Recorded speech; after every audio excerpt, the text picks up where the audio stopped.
చీమలకు నమ్ము పోసి పాములకు పాలు పోసి గుళ్ళు గోపురాలు కట్టించి ఆయన పట్టరాని భక్తి బట్టి చేయరాని సేవ చేసి నన్ను తెలుస్తున్నది.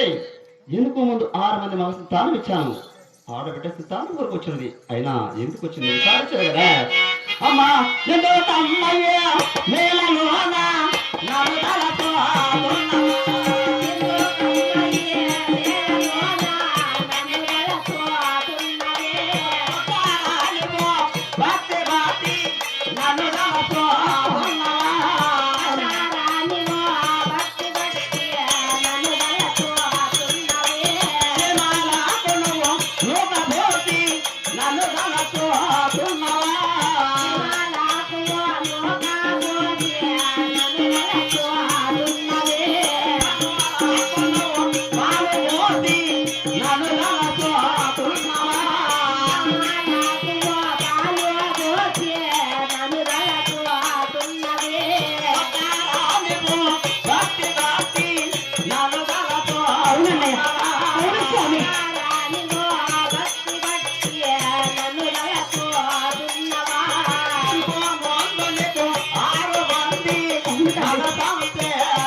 మొదలి కదిరి కాలం వచ్చాను స్వామి. గుళ్ళు కట్టించావు, గోపురాలు కట్టించావు, కోనేలు తవ్వించావు, చీమలకు నూకపోసి పాములకు పాలు పోసి అన్నదానాలు చేశాను. పట్టరాని వ్యక్తి బట్టి చేయరాని సేవ చేసి నన్ను తెలుస్తున్నావు. అవును కదా స్వామి.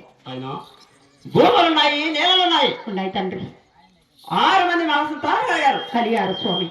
ఆడబిడ్డ సంతానం కొడుకులను తెలుస్తున్నావు. అవును స్వామి. ఆడబిడ్డ సంతానం కలిగిన చాలా అగసాట కలిగినమ్మా. అదేమిటి తండ్రి? ఎంతైనా నీకు ఆడబిడ్డ సంతానం ఏమోనమ్మా. అదేమిటి స్వామి?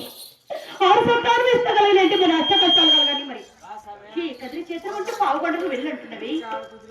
మరి నేను చేసిన పాపం ఏమిటి స్వామి? అదేమిటన్నయ్యా స్వామి?